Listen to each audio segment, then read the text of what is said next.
Toda chave abre um segredo. Você está pronto?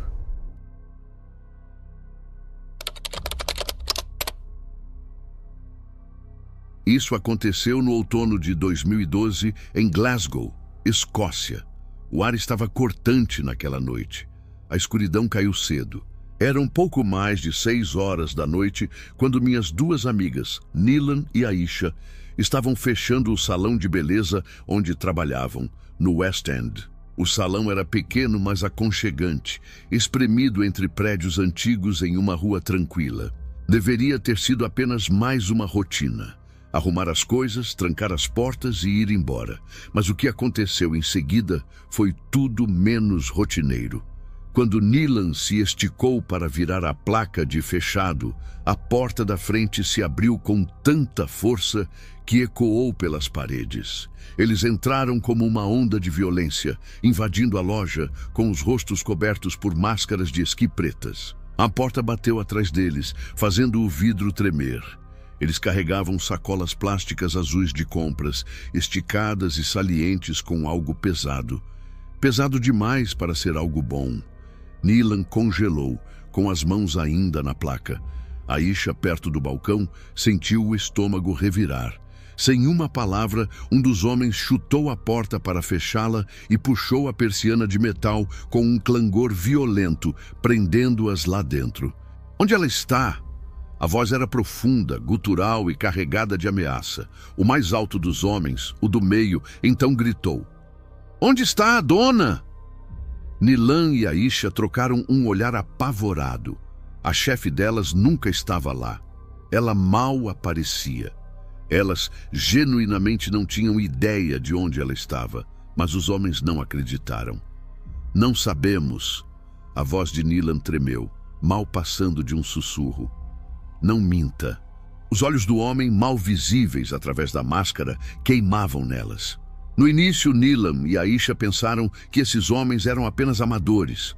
Talvez alguns bandidos tentando assustá-las para que entregassem o pouco dinheiro que havia na caixa registradora. Mas então eles tiraram 3 martelos enferrujados das sacolas plásticas, as cabeças de metal brilhando opacamente na luz fraca. Um deles segurava um rolo de fita adesiva prateada na outra mão. "Mexam-se." Nilan sentiu seu sangue gelar ao ser agarrada pelo braço. As meninas foram arrastadas para os fundos do salão, seus sapatos arrastando no chão. Seus protestos foram abafados pela batida de seus corações apavorados. A sala dos fundos era pequena, forrada com prateleiras, produtos de cabelo e suprimentos. As luzes fluorescentes zumbiam acima delas, lançando um brilho doentio e bruxuleante. Os homens as forçaram a sentar em cadeiras com rodas, e foi aí que o estômago dela revirou. Eles não iam apenas roubar o lugar. Eles tinham um plano. Eles pegaram as mãos das meninas e as amarraram com fita adesiva dolorosamente apertada, prendendo seus pulsos e tornozelos aos braços e pernas das cadeiras. A fita prateada pressionava suas bocas, abafando seus gemidos aterrorizados. Nenhuma delas conseguia respirar direito e Nilan estava se sentindo mal. Seus seios da face estavam congestionados por causa de um resfriado e agora a fita selava sua boca, tornando cada respiração uma luta. Ela tentou dizer a eles, tentou implorar através da fita, mas tudo o que saía eram sons abafados de pânico. Seus óculos escorregaram do rosto enquanto ela se contorcia, caindo em algum lugar no chão com um pequeno estalido. E agora, ela também não conseguia ver. Um dos homens disse a ela para calar a boca, e outro lhe deu um tapa no rosto. Sua cabeça virou para o lado, seus ouvidos zumbindo. Aisha tremia ao lado dela, com os olhos cheios de terror. Ela começou a implorar silenciosamente para que o pesadelo terminasse, mas não terminou. A espera foi a pior parte. Os homens não foram embora. Eles ficaram ali, andando de um lado para o outro, observando. O ar ficava mais pesado a cada segundo que passava, e o som de suas botas pesadas ecoava enquanto se moviam. Eles não estavam mais apenas esperando pela dona. Eles estavam debatendo. Não podemos deixá-las? E se elas viram demais? A respiração de Nilan engasgou. Eles estavam considerando o que fazer a seguir. O homem com o martelo o batia levemente contra a palma da mão, quase distraidamente. Sem testemunhas. O tempo se arrastou por uma eternidade. A visão de Nilan ficou turva de pânico, sua respiração ofegante e superficial por trás da fita. E seu corpo gritava por ar. Os nós dos dedos de Aisha estavam brancos onde ela agarrava o braço da cadeira, seus lábios tremendo sob a fita. É assim que vamos morrer, ela pensou. Então, um barulho. Algo do lado de fora. Passos, uma porta de carro. O que quer que fosse, assustou os homens. Agora vamos. Nilan sentiu uma onda de esperança, mas foi esmagada em um instante. Antes de saírem, os homens quebraram tudo. Espelhos se estilhaçaram. A caixa registradora foi obliterada. Prateleiras foram derrubadas. Eles jogaram secadores de cabelo, tesouras e ferramentas de modelagem pela sala em um frenesi. Eles não levaram uma única coisa. As meninas foram deixadas amarradas e amordaçadas. Eles não se importavam se elas seriam encontradas. A fuga foi um pesadelo. Levou o que pareceu uma eternidade para Aisha empurrar sua cadeira em direção à prateleira mais próxima, seus braços se esforçando contra a fita. Seus dedos se atrapalharam, trêmulos, até que finalmente ela tocou um par de tesouras. O cabo de plástico estava escorregadio de suor e mãos trêmulas, mas ela conseguiu segurá-las, centímetro por centímetro, para cortar a fita. Suas mãos sangravam onde a lâmina a cortava, mas ela não parou. Suas mãos finalmente estavam livres e ela arrancou a fita da boca, ofegante. Então, libertou Nilan. As meninas cambalearam para se levantar, com as pernas fracas e trêmulas. O rosto de Nilan estava pálido, sua respiração difícil, mas elas conseguiram sair. A polícia veio.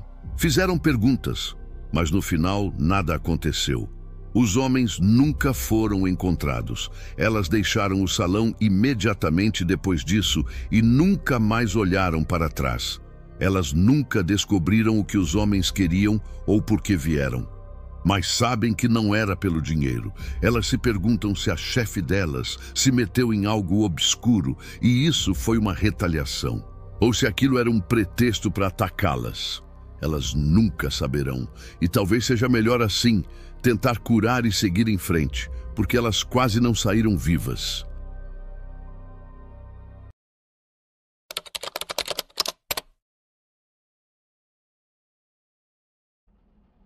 Eu tinha cerca de 9 anos quando isso aconteceu.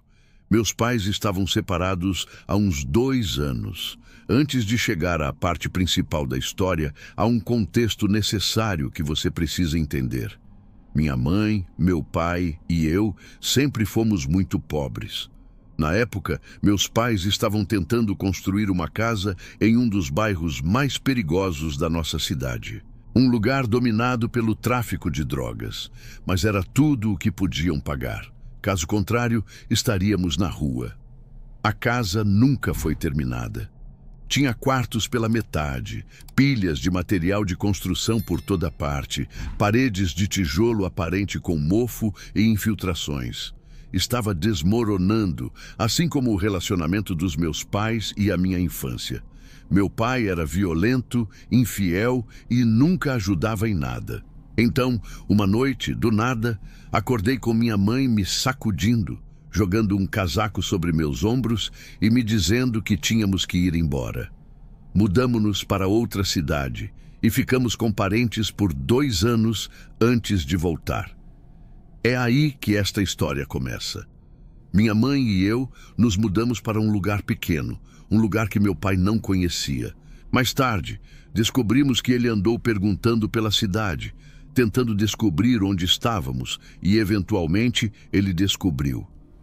Eu ainda era muito jovem e, apesar de tudo, implorei à minha mãe para me deixar vê-lo.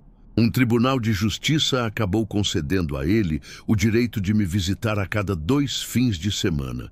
e por cerca de 1 ano foi o que fizemos. Naquela época, ele tinha uma nova parceira e ainda morava naquela velha casa decrépita. Eu passava os fins de semana lá. Por mais horrível que fosse o lugar, meu irmão mais novo também morava lá. E éramos próximos. Minha madrasta teve um filho com o pai, enquanto ele ainda estava com minha mãe. Meu irmão é cerca de 3 anos mais novo que eu. Brincávamos nos terrenos baldios, usando materiais de construção quebrados, móveis enferrujados e tampinhas de garrafa como nosso parque temático imaginário. Companhia e imaginação podem salvar a vida de uma criança. Meu pai costumava me dizer que ia reconquistar minha mãe. Ele me dizia para não deixar nenhum homem se aproximar dela. Na época, eu secretamente também esperava por uma família feliz, mesmo não gostando da minha madrasta.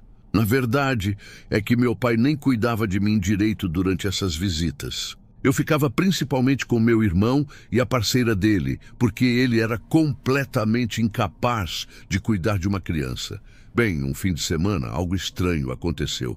Estava quase na hora de ele me levar de volta para a mãe, mas em vez de seguir nossa rotina habitual, ele de repente ordenou que sua namorada e meu irmão saíssem de casa.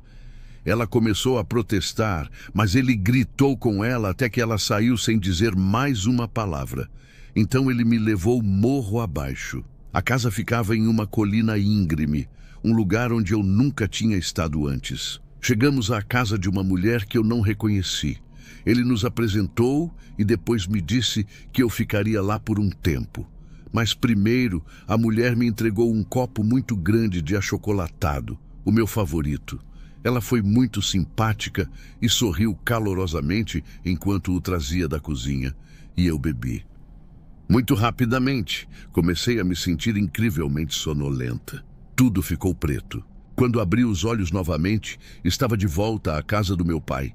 Minha mãe estava lá, gritando e chorando. Ele estava na frente dela, em pânico, repetindo: "Não faça isso, não faça isso." Ela me pegou no colo como se eu ainda fosse um bebê e me carregou para fora. Era no meio da noite. As ruas estavam completamente vazias, mas ela não parou. Ela me carregou até o ponto de ônibus, esperamos e então fomos embora. Anos depois, descobri o que realmente aconteceu. Ele havia me sequestrado. Em vez de me levar ao local de entrega designado, ele me levou para a casa de outra mulher, uma amante, e me drogou. Ele apareceu no ponto de encontro sozinho e disse à minha mãe que ela nunca mais me veria, a menos que concordasse em voltar com ele. Então ele foi embora. Minha mãe enlouqueceu completamente. Ela correu para a casa dele gritando, mas ele não estava lá, então ela esperou na porta até ele aparecer. Quando ele chegou, ela ameaçou mandar os traficantes locais matá-lo se ele não a levasse até onde eu estava. E ele acreditou nela. Era tarde, ela estava gritando alto o suficiente para todo o bairro ouvir, e ele sabia que ela não estava blefando. Então ele voltou para a casa da mulher, me pegou, me levou para casa, e foi aí que eu acordei. E foi aí que a vi, histérica, apavorada, e de alguma forma ainda forte o suficiente para me tirar daquele inferno. Pai, que nunca mais nos encontremos.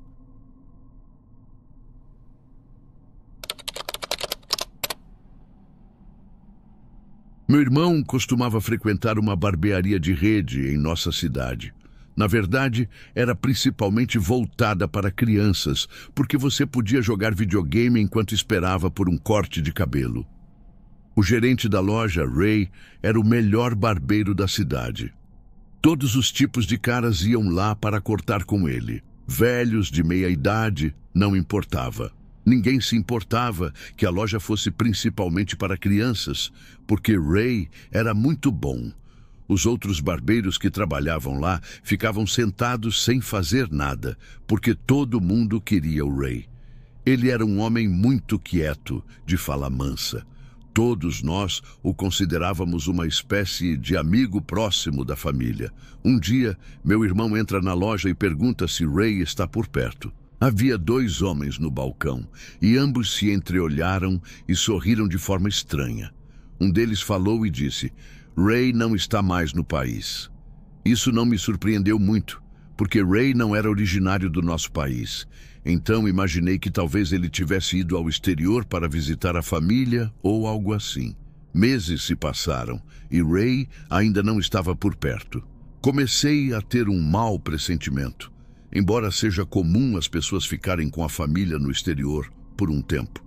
Quando entrei no Facebook da loja, dizia que Ray havia morrido e que haveria um funeral no centro da cidade. Fiquei chocada. Alguns dias se passaram e decidi verificar a postagem para ver se havia algum comentário. No início era o normal. "Oh, meu filho o amava. Descanse em paz. Nossa, vou sentir falta dele." Um comentário, no entanto, se destacou dos demais. Havia um comentário de uma conta anônima que dizia algo como: "Ele não merece sentir falta por causa do que fez. Ele merece apodrecer no inferno." Tipo, uau, de onde veio isso? Então agora eu estava realmente interessado em descobrir o que aconteceu. Sei que não é da minha conta, mas eu estava muito curiosa. Entrei em modo stalker total. Basicamente, segui migalhas de pão pela internet e depois de muito tempo encontrei o nome da esposa dele. Digitei o nome de solteira dela, Lars, no Facebook e encontrei a conta da tia dela. E na conta da tia havia uma postagem em memória da esposa de Ray. Quando li os comentários na postagem, meu sangue gelou. Para resumir, quando Ray voltou para seu país, ele atirou e matou sua esposa e depois virou a arma contra si mesmo. Fiquei absolutamente horrorizada e muito triste. Eles tinham 3 filhos pequenos e pensei no que eles estavam passando. Chorei muito naquela noite. Eu nunca teria imaginado em 10.000 anos que Ray seria capaz de fazer o que fez. Agora fico um tanto paranoica ao conhecer pessoas novas, porque naquele dia percebi que você nunca sabe realmente o que está se passando na cabeça de alguém e que nunca se deve julgar um livro pela capa.